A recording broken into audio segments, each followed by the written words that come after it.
최소 3분에서 10분 정도는 작업을 해주는 거예요. 말하자면 통제한다는 감각을 얻는 거죠. 안녕하세요, 우기북입니다. 오늘 이야기 나눠볼 독서법은요, 정말로 좋은 독서법이어서 독서 효율을 100배 이상 높여줄 수 있다고 제가 자부하면서 말씀드릴 수가 있고요, 뇌과학에 기반한 방법이니까 오늘 이야기 꼭 주목해 주시기 바랍니다. 우리 뇌는요, 새로운 정보를 얻을 때 매우 큰 즐거움을 느낍니다. 근데 매우 아이러니한 부분이 있어요. 새로운 정보들이 적정하게 들어오는 건 매우 즐거운 경험이지만, 만약 새로운 정보가 너무 과도하게 들어오게 되면 어떻게 될까요? 오히려 불안을 느끼고 뇌는 고통을 받습니다. 이런 상황이면 그냥 편안한 공간으로 들어가 버리고 싶어 해요. 뇌는 1차적으로 자신의 가치관을 유지, 보존하는 것을 최우선 과제로 삼고 있습니다. 그래서 자신에게 긍정적인지 부정적인지 아직 판단이 되지 않은 정보는요, 일단 거부하고 봅니다. 가령 산속에서 버섯 하나를 발견한 거예요. 버섯을 발견했다고 뇌가 항상 기분 좋은 호르몬만 분비하면 어떻게 될까요? 아마 우리 조상들은 다 죽어버렸을 거예요. 그래서 뇌는 자신의 행동 패턴을 만들어내는 겁니다. 독이 없는 게 확실한 버섯을 발견하면 뇌에서는 즐거움을 느낄 수 있도록 도파민을 분비합니다. 근데 아직 확실하지 않은 버섯을 발견하면 어떻게 될까요? 일단 불편함과 짜증, 불안을 느끼게 만드는 노르아드레날린이라는 호르몬을 분비해요. 그래서 이런 상황을 일단 피하도록 만듭니다. 내가 아직 알지 못하는 것들이 너무 많은 상황, 통제하지 못하는 상황을 피하고 싶어 하는 거예요. 이런 걸 관장하는 우리 뇌의 부분이 우리의 감정을 통제하는 대뇌 변형계입니다. 이런 뇌의 패턴이 우리의 학습에 시사하는 바가 무엇일까요? 학습이라는 활동은 새로운 걸 배우는 활동이죠. 근데 이런 활동 자체가 불쾌한 행동이라는 겁니다. 이미 가지고 있는 걸 지키는데 급급한 게 뇌고요, 아직 이해할 수 없고 통제 불가능하다는 느낌을 주는 건 우리 뇌는 정말 싫어하는 거예요. 근데 그렇다고 실망할 필요는 없습니다. 새로운 걸 알아가는 과정 자체를 즐겁게 만들어주면 되니까요. 어떻게 해야 할까요? 새로운 걸 너무 새롭지는 않게 만들어줄 필요가 있습니다. 새로운 걸 알아감에 있어서 내가 기본적으로 가지고 있는 배경 지식을 최대한 활용하면서 지식을 넓혀 나갈 필요가 있는 거예요. 일단 3가지로 정리를 해드릴게요. 첫 번째, 내가 관심 있고 좋아하는 분야를 고른다.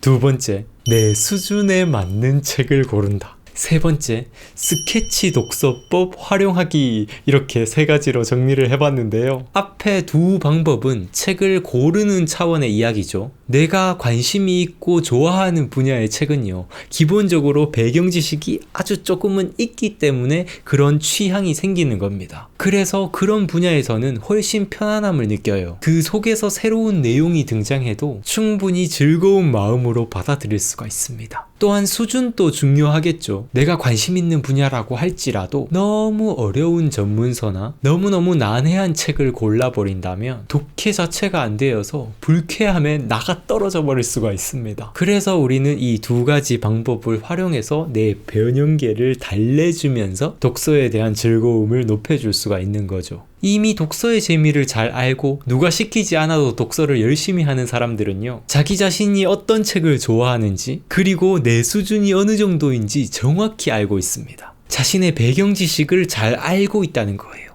독서에 대한 메타 인지가 높은 겁니다. 그래서 구태여 너무 어려운 책이나 아예 생소한 분야의 책을 읽는 모험을 하지 않는 겁니다. 이게 바로 나의 변형계에 도피하라는 경보 발령을 내리지 않으면서도 독서를 즐기는 방법입니다. 그런데 반대로 아직 독서의 재미를 알지 못하는 사람들은 어떻게 독서를 할까요? 독서하면 성공할 수 있고 독서하면 지혜를 얻을 수 있다고 하니까 열심히 읽어야지, 사람들이 추천하는 명저, 고전 이런 것들을 올 한 해 동안 100권을 읽어서 진짜 내 인생을 바꿔볼 거야 하면서 독서를 시작합니다. 근데 이걸 뇌의 관점에서 보면요, 이런 판단들은 우리의 이성적인 판단을 하는 전두엽에서 명령을 내리는 겁니다. 우리의 감정을 관장하는 변형계는 전혀 고려하지 않은 주문인 거죠. 자, 그럼 어떻게 될까요? 전두엽은 명령을 내려요.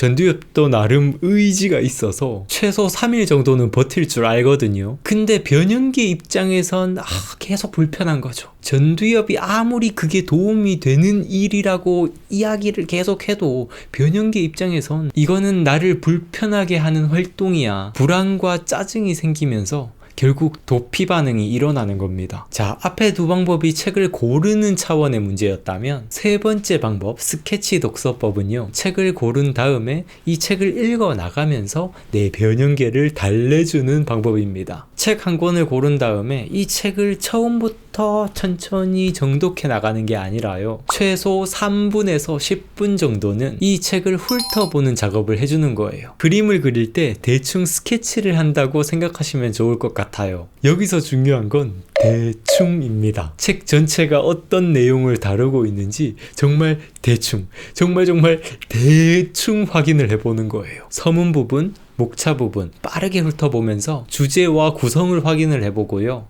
빠르게 넘기면서 본문의 크기와 사파나 표 같은 건 있는지, 넘기다가 혹시 관심 가는 부분은 있는지, 내가 이미 알고 있는 부분이 있는지 빠르게 넘기면서 훑어보는 겁니다. 이렇게 한번 책을 스케치하게 되면요, 책이 나를 압도한다는 느낌을 현저히 줄이게 됩니다. 오히려 내가 책을 압도한다는 느낌을 가질 수가 있어요. 말하자면 통제한다는 감각을 얻는 거죠. 자, 여기서 제시한 세 가지 방법을 통해서 일단 독서와 친해지고 내 뇌가 독서를 좋아하게끔 만들어줘야 합니다. 그렇게 되면 이 변형계가요, 독서라는 활동 자체에서 경계 반응을 더 많이 떨어뜨리게 돼요. 그러면 이제 다음 단계로 나아갈 수 있는 발판이 만들어집니다. 관심이 없는 분야의 책, 내 수준보다 더 높은 책을 읽는 것에도 도전할 수 있게 됩니다. 독서라는 활동 자체에 대한 반감이 사라져서요, 조금 어려운 책도 내 생존 본능을 자극할 만큼 불편한 마음을 주지 않기 때문에 전두엽의 명령도 어느 정도 받아들일 수 있게 되는 거예요.